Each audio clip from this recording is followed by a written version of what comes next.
The massive crystal dome of the Galactic Council shook like a bell as High Arbiter Veltar raised his forearms in the air. The ancient being's skin looked like living diamond, and when he spoke, his voice made the entire chamber vibrate.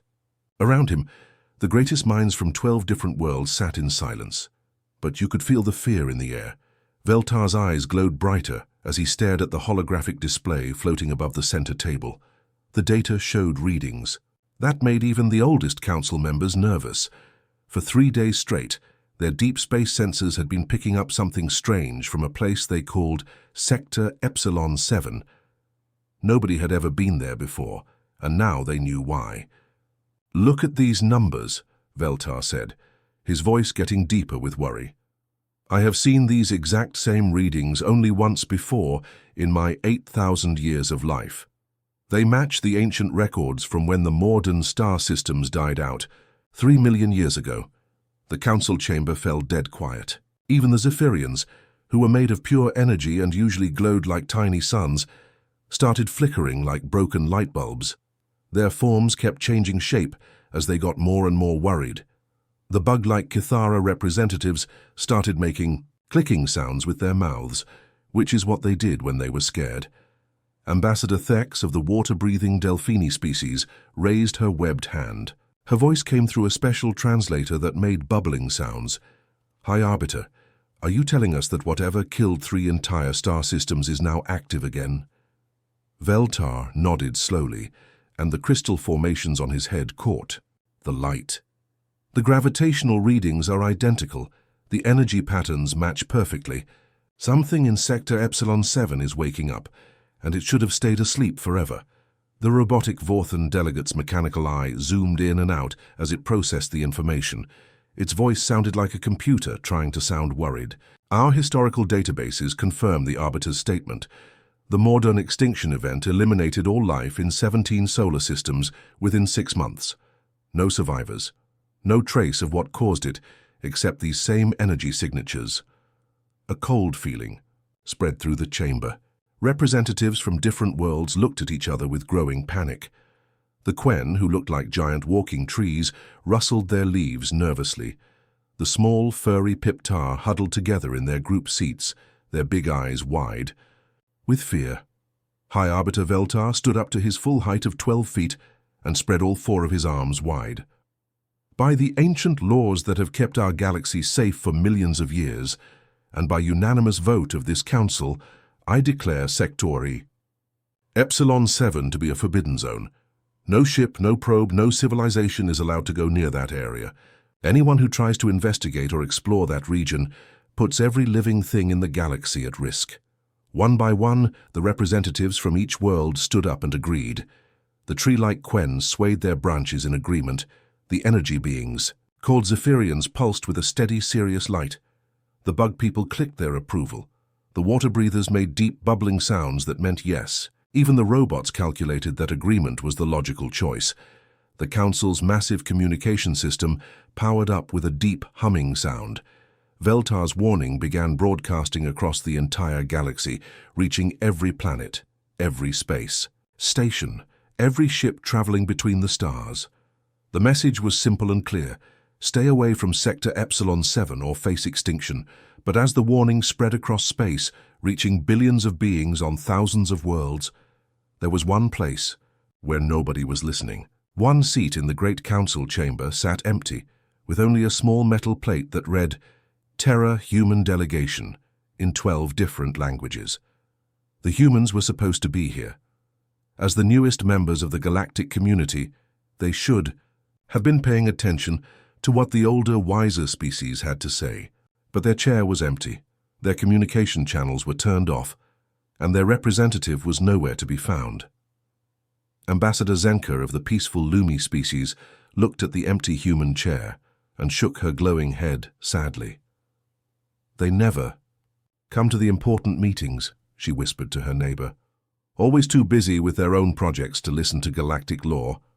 High Arbiter Veltar noticed the empty seat too, and his crystal face showed worry. Humans were young and eager, always wanting to explore new places and discover new things. That curiosity had helped them advance quickly, but it also made them dangerous. They had a habit of ignoring warnings and rules, especially when they thought they knew better than everyone else. "Send the warning directly to Earth," Veltar commanded. "Make sure the human government gets our message about the Forbidden Zone. They must understand how serious this is." The communication officer, a blob-like creature called a Gelmon, sent the message racing toward Earth at faster-than-light speed. The warning would reach human space in just a few hours, giving them all the information they needed to stay safe. But deep down, every council member worried about the same thing. Humans were known throughout the galaxy for one particular trait. The more you told them not to do something, the more they wanted to do it. And Sector Epsilon 7, with all its mysterious energy readings and forbidden status, would sound like the most exciting discovery in human history. As the council session ended and representatives began returning to their homeworlds, High Arbiter Veltar stayed behind, staring at the empty human chair. Something told him that this warning, like so many others, would fall on deaf ears. And if the humans decided to ignore the Forbidden Zone decree, everyone in the galaxy might pay the price for their curiosity. Admiral Nam walked into the biggest meeting room in United Earth Command headquarters, his military boots clicking on the polished floor. The huge screen on the wall showed the Alien Council's warning message, with all its fancy symbols and serious-sounding words about forbidden zones and galactic extinction. Around the long conference table sat the most important people on Earth: generals, scientists, politicians, and military leaders who controlled humanity's future among the stars. Nam cleared his throat and read the message out loud one more time, but you could tell from his voice that he didn't take it seriously. "So the Galactic Council wants us to stay away from Sector Epsilon 7 because they think it's dangerous. They're calling it a forbidden zone and claiming that anyone who goes there will put all life in the galaxy at risk." Dr. Park, the head scientist of Earth's most advanced space exploration program, actually laughed out loud. He pushed his thick glasses up his nose and shook his head like he'd just heard the funniest joke in the world. "This is exactly what I expected from them," he said, his voice full of disgust. "Pure alien superstition dressed up to sound scientific. We've been members of their precious council for 50 years now, and what have we learned? That they're all too scared to take any real risks." Dr. Park stood up and started pacing around the room, getting more excited as he talked. "These alien species have been around for thousands, maybe millions of years longer than us. But look what they've accomplished in all that time. Absolutely nothing. They sit in their crystal palaces, follow their ancient rules, and refuse to explore anything new, because their old books tell them it might be scary." General Kim, a tough-looking man with grey hair and scars on his hands from old battles, slammed his fist down on the table so hard that everyone's coffee cups jumped. "Dr. Park is absolutely right," he growled. "Why should we listen to species that were already old and tired when humans were still living in caves? They've been telling us what we can and can't do ever since we joined their little club, and I'm sick of it." Commander Lee, one of the younger officers in the room, raised her hand nervously. She was known for being careful and thinking things through before making big decisions. "Sir, with all due respect, maybe we should consider their warning more. Seriously? The Galactic Council has kept peace in this part of space for a very long time. If they're this worried about something, there might be a good reason for it." Before she could finish her thought, General Kim cut her off with an angry wave of his hand. "Commander Lee, are you suggesting we should bow down and follow orders from aliens who reached their peak before humanity even learned how to make fire? This anomaly they're so scared of represents the biggest scientific discovery in human history, and you want us to just ignore it because some ancient aliens are nervous?" Dr. Park nodded so enthusiastically that his glasses almost fell off. "The energy readings we're getting from that sector are incredible. Whatever's out there uses technology that operates on principles we don't even understand yet. If we can study it, learn from it, maybe even reverse engineer it, we could advance human civilization by thousands of years overnight. We're talking about power sources that could solve Earth's energy problems forever, propulsion systems that could let us travel anywhere in the galaxy, maybe even weapons that could make us the strongest military force in known space." Admiral Nam looked around the room and saw the same expression on almost every face, excitement mixed with greed and ambition. These people weren't thinking about the risks or the warnings. They were thinking about glory, about making humanity the most powerful species in the galaxy, about writing their names in the history books as the explorers who changed everything. Commander Lee tried one more time to make them listen to reason. Sirs, what about the diplomatic consequences? If we ignore the Council's direct order, we could be kicked out of the galactic community entirely. We could lose all our trading, partners, our allies, our access to alien technology and knowledge. General Kim laughed, but it wasn't a happy sound. Commander, you're thinking too small. If we succeed in this mission, if we unlock the secrets of whatever's in that forbidden sector, we won't need their permission for anything. We'll be the ones making the rules. The debate continued for hours, but the outcome was never really in doubt. When the Earth Senate finally voted on whether to send an expedition to Sector Epsilon 7, the result was overwhelming. 847 votes in favor, only 23 against. They authorized the biggest space mission in human history, led by the flagship Terra's Pride, along with 12 of Earth's most advanced research ships and the brightest scientific minds the planet had to offer. As the massive fleet prepared for departure over the next several weeks, Commander Lee kept receiving strange messages on her personal communication device. These weren't official transmissions. They were encrypted, secret messages from aliens who had somehow gotten her private contact information. A Zephyrian ambassador, one of those energy beings that looked like living lightning, even appeared in her private quarters one night. Its glowing form flickered and pulsed with colors she'd never seen before, and when it spoke, its voice sounded like electricity crackling through the air. "Commander Lee," it whispered urgently, "you must stop this mission. The void hungers for new prey. What sleeps in that place should never ever be awakened. Your species does not understand what it is about to unleash." Other alien contacts sent similar warnings. The tree-like Quen sent messages about the eating darkness that consumed light itself. The water-breathing Delphini warned about the hunger that turns matter into something else. Even the logical robot species called the Vorthan calculated that humanity's mission had a 97.3% chance of causing galactic extinction. Commander Lee documented every single warning she received, creating detailed reports about each alien contact and their desperate pleas for humanity to reconsider. She presented these reports to Admiral Nam, to General Kim, to Dr. Park, and to anyone else who would listen. But every warning was dismissed as alien cowardice or jealousy that humans might discover something they couldn't. The expedition would proceed as planned, and nothing would stop humanity from claiming whatever prize waited for them in the forbidden sector of space. The massive human fleet dropped out of hyperspace with a thunderous roar that echoed through the vacuum, but what they saw on the other side made every person aboard fall silent. Captain Yang was the first to speak, his voice barely a whisper as he stared at the main viewing screen. "What in the hell is that?" Sector Epsilon 7 looked like someone had taken the laws of physics and thrown them in a blender. This wasn't just empty space with some strange readings. This was a place where reality itself seemed broken.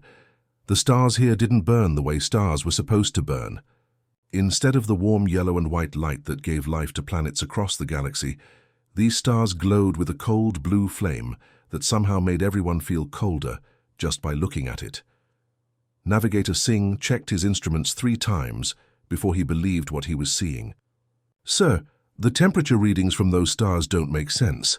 They're burning brighter than our sun, but they're giving off no heat at all. It's like they're made of frozen fire. The planets in this sector moved in ways that hurt your brain to watch. Instead of following normal orbits around their stars, they danced in geometric patterns that seemed to follow mathematical rules that didn't exist in normal space. Some planets moved in perfect triangles, others in spirals that folded in on themselves, and a few seemed to be orbiting points in space where there was nothing at all." Dr. Park pressed his face against the observation window, his eyes wide with excitement despite the strangeness of what he was seeing. "This is incredible," he breathed. "We're looking at physics that operate on completely different principles. Space itself is behaving like a liquid here. Look at those ripples moving." Across the vacuum, he was right. Space in this sector rippled and flowed like water, with waves of distortion moving from one area to another. Sometimes the ripples would pass right through their ships, and when they did, everyone on board felt a strange tingling sensation, like something was scanning them from the inside out. But the most amazing and terrifying thing was what sat at the center of it all. The structure they had come to investigate was so big that their instruments couldn't measure its full size. It seemed to go on forever in every direction, but also somehow fit into a space that should have been too small for it. The surface of the thing kept changing. One moment it looked like metal, the next like crystal, then like something that wasn't quite solid and wasn't quite gas. Dr. Park was practically bouncing with excitement as data flooded into his computers. "Admiral Nam, you need to see this. The power readings from that structure are off the charts. Whatever technology built this thing operates on principles that we can't even begin to understand. The energy output alone could power every city on Earth for 1,000,000 years." Engineer Cho, who had been quietly running diagnostics on their equipment, looked up with confusion written all over his face. "Dr. Park, sir, there's something strange about our sensors. Every time we scan that structure, it seems to scan us back. It's like it's learning about our technology just by looking at it." Admiral Nam ordered the fleet to establish a research base on a large asteroid about 50,000 kilometers away from the mysterious structure. The asteroid was perfectly normal, just rock and ice like you'd find anywhere else in the galaxy. But even here, strange things started happening almost immediately. The construction crews working on Research Base Alpha reported that their tools sometimes worked differently than they were supposed to. Welding torches would create flames that burned cold, just like the stars in this sector. Metal would sometimes bend into shapes that shouldn't have been possible with the amount of force applied, and everyone working outside in their spacesuits reported feeling like something was watching them, even though their sensors showed nothing nearby. Dr. Park set up the most advanced scientific equipment that humanity had ever built, and the results he got were both thrilling and disturbing. The mysterious structure was definitely artificial. Someone or something had built it, probably millions of years ago. It was actively doing something, generating massive amounts of energy and sending out signals in patterns that looked almost like language, but not quite. But the most unsettling discovery was that the structure seemed to be paying attention to them. Every probe they sent toward it was met with a corresponding energy pulse sent back. When they tried scanning it with different types of sensors, it would respond with scans of its own that somehow penetrated their ship's shields like they weren't even there. Commander Lee kept detailed reports of everything that was happening, and as the days went by, her reports got more and more worried. Several crew members started having nightmares that were too similar to be coincidence. They all dreamed about vast, hungry minds that lived in the dark spaces between stars, waiting for something to wake them up. Worse than the nightmares were the sensor readings that Lee's team picked up from other parts of the sector. Dead stars that had been cold for millions of years were starting to flicker back to life, but their light was wrong, cold and blue like the other stars here. It was as if the structure was sending wake-up signals to things that should have stayed asleep forever. During one of the daily command meetings, Commander Lee stood up and faced Admiral Nam directly. "Sir, with all due respect, I think we should leave this place immediately. Every day we stay here, more strange things happen. The crew is getting scared, our equipment is acting up, and something about this whole sector feels fundamentally wrong." Lee had been keeping track of all the weird incidents. Crew members reporting that their reflections looked different in mirrors, food that tasted like metal even though it tested normal, and electronic devices that occasionally displayed messages in languages that didn't exist. Admiral Nam's face turned red with anger. He stood up so fast that his chair fell over backward. "Commander Lee, I've heard enough of your cowardice. You're relieved of duty effective immediately for compromising mission integrity and spreading fear among the crew. Security, escort Commander Lee to her quarters and make sure she stays there." Dr. Park nodded approvingly as the security guards led Lee away. "Admiral, we're on the verge of the greatest discovery in human history. We can't let fear hold us back now. Give me another week and I'll have enough data to revolutionize human civilization." Commander Lee tried one more time to make them listen to reason. "Sirs, what about the diplomatic consequences? If we ignore the Council's direct order, we could be kicked out of the galactic community entirely. We could lose all our trading partners, our allies, our access to alien technology and knowledge. General Kim laughed, but it wasn't a happy sound. Commander, you're thinking too small. If we succeed in this mission, if we unlock the secrets of whatever's in that forbidden sector, WBU. As Commander Lee was locked in her quarters, she could only watch through her small window as the research continued. The mysterious structure seemed to pulse brighter each day, and she couldn't shake the feeling that humanity was about to learn why the Galactic Council had been so desperate to keep everyone away from this place. Dr. Park's hands shook with excitement as his drilling equipment finally broke through the outer layer of the mysterious structure. For 3 weeks, his team had been working around the clock, using every tool and technique humanity had developed to crack open what they thought was the greatest treasure in the galaxy. The metal, if you could call it metal, had resisted every attempt to penetrate it until now. "We're through," shouted Engineer Bay over the communication system. "The barrier is opening up. I'm seeing corridors inside, but they don't look like any architecture I've ever seen before." Dr. Park rushed to the monitor screens, watching as their robotic probes sent back the first images from inside the structure. What he saw made his blood run cold. But his scientific curiosity was stronger than his fear. The corridors twisted and turned in ways that hurt to look at, bending back on themselves in impossible loops. The walls seemed to be made of something that was part metal, part crystal, and part something else that their sensors couldn't identify. "It's not a building," whispered Dr. Park as the truth slowly dawned on him. "It's a cage. This whole structure was built to keep something locked inside." The probes went deeper, sending back increasingly disturbing images. There were chambers filled with symbols that seemed to move when you weren't looking directly at them. Strange machinery that had been running for millions of years without any power source they could detect, and at the very center, something that made their instruments go crazy with readings that shouldn't have been possible. Then the first probe went silent, then the second. By the time the third probe stopped transmitting, everyone on Research Base Alpha knew that something was terribly wrong. Dr. Park was staring at his screens when the lights in his lab started flickering. Not the normal electrical flicker you might see during a power surge, but something different, like reality itself was having trouble staying stable. The air in the room felt thick and wrong, and everyone started getting headaches that seemed to come from inside their skulls. That's when the first devourer emerged from the structure. It didn't walk or fly or crawl. It simply existed in one place, then existed in another place, without traveling through the space in between.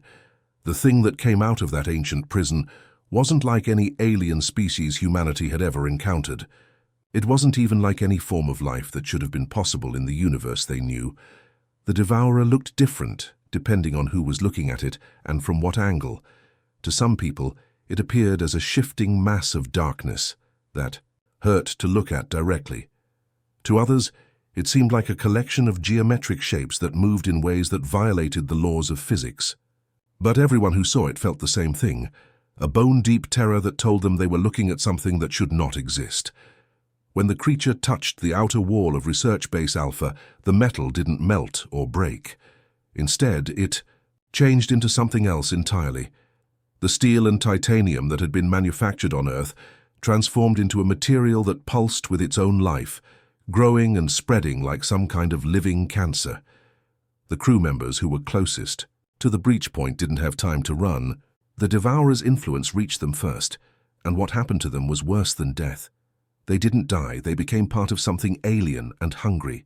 Their bodies changed, their minds were absorbed, and their consciousness became tools of an intelligence that viewed all matter and energy as food to be consumed. Dr. Park watched in horror from his laboratory as his colleagues transformed before his eyes. Engineer Bay's body stretched and warped until he looked like a human-shaped hole in reality. Scientist One started speaking in languages that had never existed, her voice layered with harmonics that made everyone who heard them feel sick. But the worst part was that they were still themselves in a way. When the transformed Engineer Bay looked at Dr. Park, there was still recognition in his eyes, or what had once been his eyes. He could still think and remember, but now those thoughts served a hunger that was older than human civilization. "Doctor." Park managed to send one final transmission back to the Terror's Pride before the communication equipment was consumed by the spreading transformation. His voice was calm and scientific, even as chaos erupted around him. "Admiral Nam, this is Dr. Park. The structure wasn't a treasure vault or an abandoned technology cache. It was a prison built by some ancient civilization to contain entities, so that shouldn't exist in our reality. We've released something called the Devourers, and they're learning from every human mind they absorb. Every person they transform teaches them more about our technology, our military tactics, our entire civilization. We haven't just set them free. We've given them all the knowledge they need to spread throughout the galaxy." The transmission cut off as the laboratory walls began converting into that strange living material that pulsed with alien consciousness. Admiral Nam tried to order an immediate evacuation, but it was already too late. The Devourers had learned enough from the research station to understand how human technology worked. They began converting the Terra's pride itself, turning the pride of Earth's fleet into something that served their endless hunger. The ship's weapon systems came online without any human command, targeting the other vessels in the fleet. But these weren't human weapons anymore. They fired energy beams that didn't destroy their targets, but transformed them, converting matter and crew into extensions of the Devourer's will.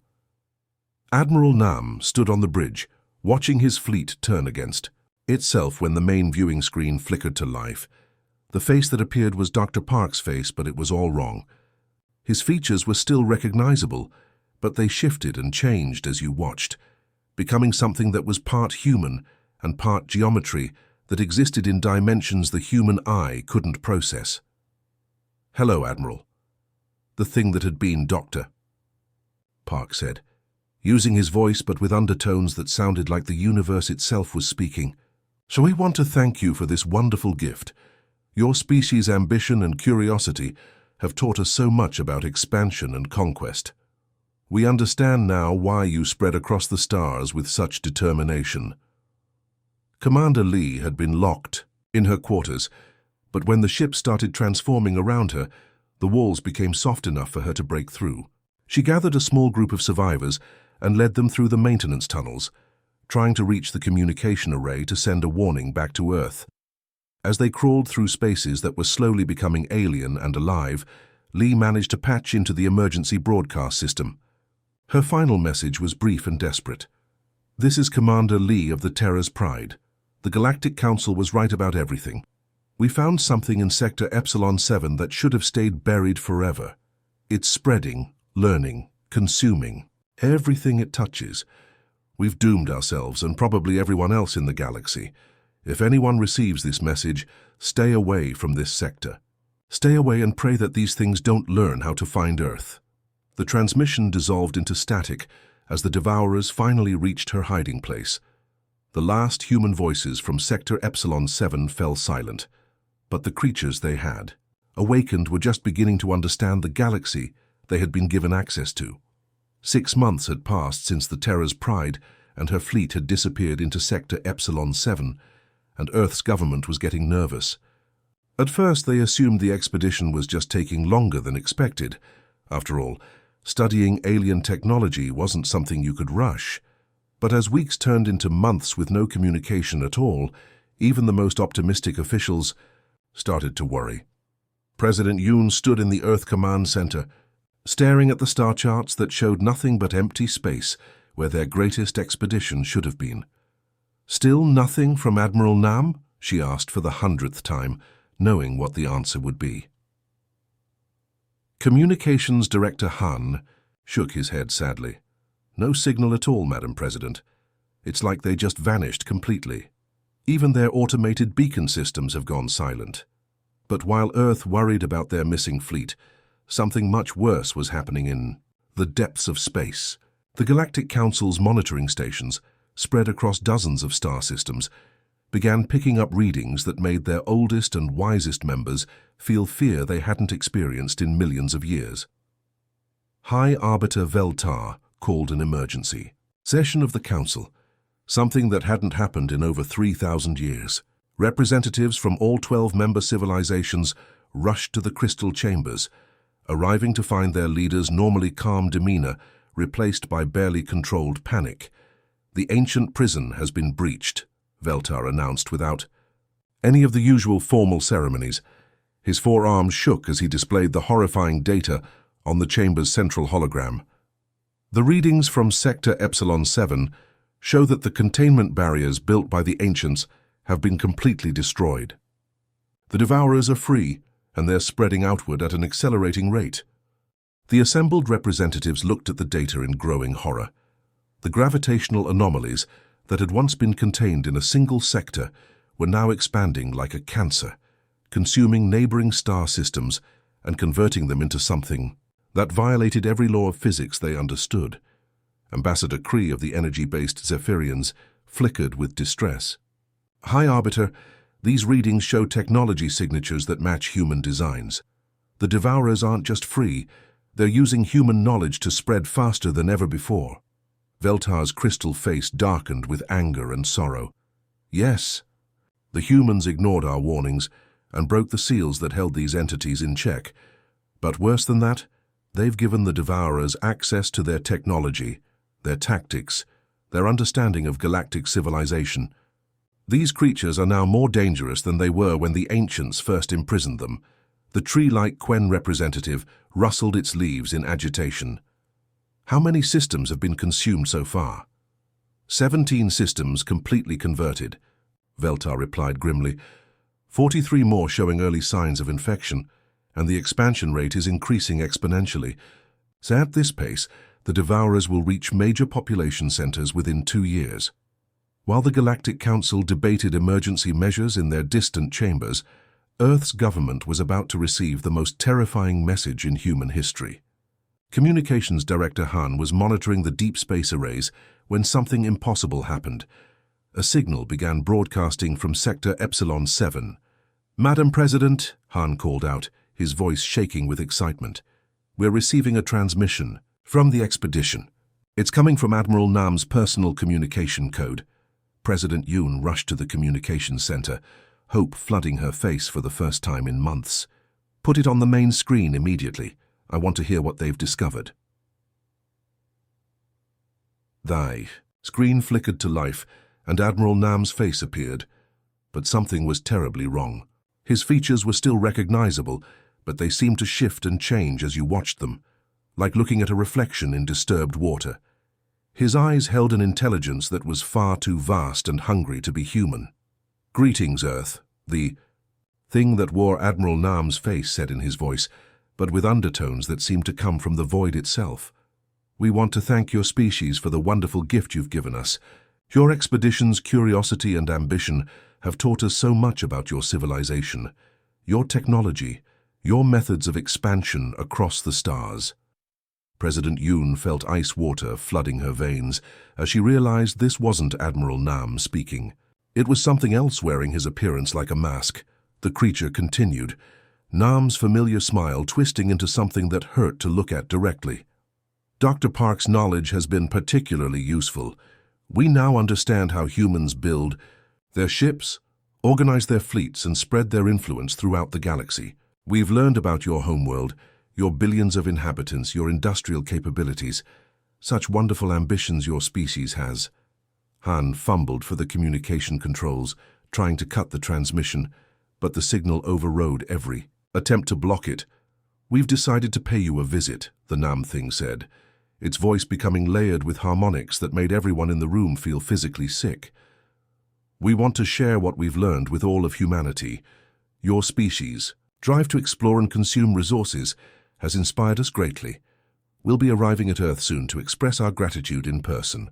The transmission ended with Admiral Nam's face dissolving into geometric patterns that existed in too many dimensions for human eyes to process safely. Several people in the communications center had to be treated for severe headaches and vision problems. President Yoon stood in stunned silence for several minutes before she found her voice. "Get me a direct line to the Galactic Council immediately. We need to tell them what we've done." But when Earth's desperate transmission reached the Council chambers, they were already deep in debate about an impossible choice. High Arbiter Veltar had presented them with calculations that showed only one way to stop the Devourers from consuming the entire galaxy. They would have to sacrifice dozens of star systems to create a new containment barrier. "We're talking about destroying inhabited worlds," protested Ambassador Thex of the aquatic Delphini. "Billions of innocent lives will be lost. And trillions more will die if we don't act," Veltar replied.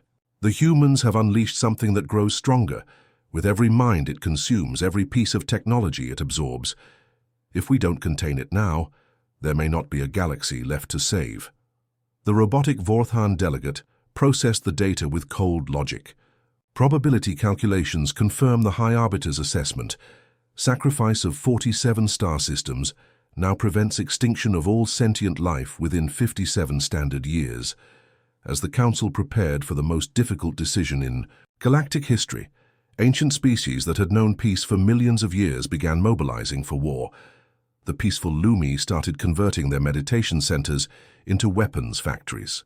The scholarly Nexari began researching combat techniques they hadn't used since the dawn of their civilization. Meanwhile, Earth's government finally understood the true scope of their arrogance.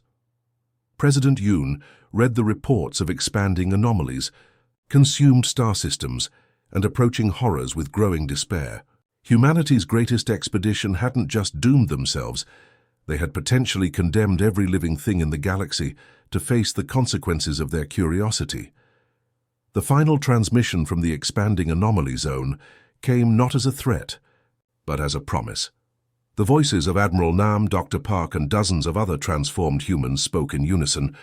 "We're coming home to Earth. We have so much to share with you. Thank you for teaching us about ambition." As Earth's leaders realized that their home planet was next on the Devourers list, they finally understood why the Galactic Council had been so desperate to keep everyone away from Sector Epsilon 7. Some warnings existed for reasons far more terrible than anyone could imagine, and humanity's refusal to listen had awakened horrors that should have slept forever.